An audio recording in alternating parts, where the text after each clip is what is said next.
చాలా ఇబ్బందులు గురి కాబడుతున్నారు.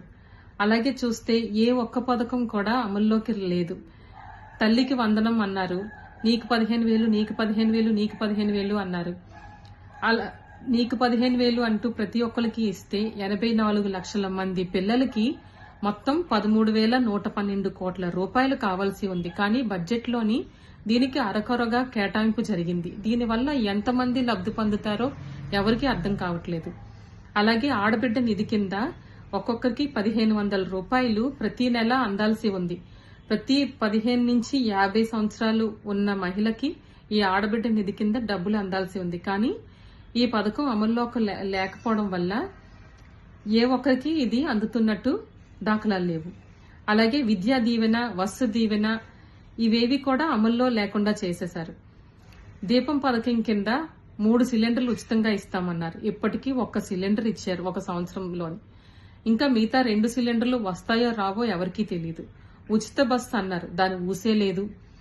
చేయూత పథకం నిర్వీర్యం అయిపోయింది. గత ప్రభుత్వంలోని చేయూత పథకం కింద సంవత్సరానికి 75,000 రూపాయలు ప్రతి మహిళ అందుకొని అర్హులైన ప్రతి మహిళ కూడా చక్కగా ఒక రేషన్ కిరాణా షాప్ గాని, ఒక టైలర్ షాప్ గాని, ఏదో ఒక చిన్న చిన్న బిజినెస్ చేసుకుంటూ ఇంటికి సపోర్ట్ గా ఉండేది. కానీ ఇప్పుడు అది లేకపోవడం వల్ల వాళ్ళు పేదరికానికి గురి కాబడ్డారు.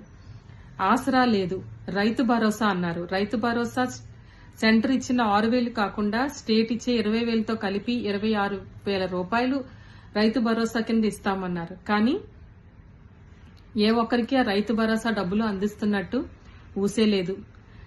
అలా ఏ పథకం చూసినా కూడా ఒక డ్వాక్రా అయితేనేమి, సున్నా వడ్డీ అయితేనేమి, ఇళ్ల పథకాలు గత ప్రభుత్వంలోని 31.19 లక్షల ఇళ్ల పట్టాలు మంజూరు చేయబడ్డాయి. కానీ ఇప్పుడు ఏ ఒక్కరికి కూడా ఒక్క ఇళ్ల పట్టం కూడా వచ్చినట్టు దాఖలాలు లేవు. అలా ఏ పథకం కూడా అమల్లో లేకుండా ప్రజలందరూ కూడా పేదరికానికి గురి కాబడి చాలా ఇబ్బందులు పడుతున్నారు. దీని వలన జూన్ 4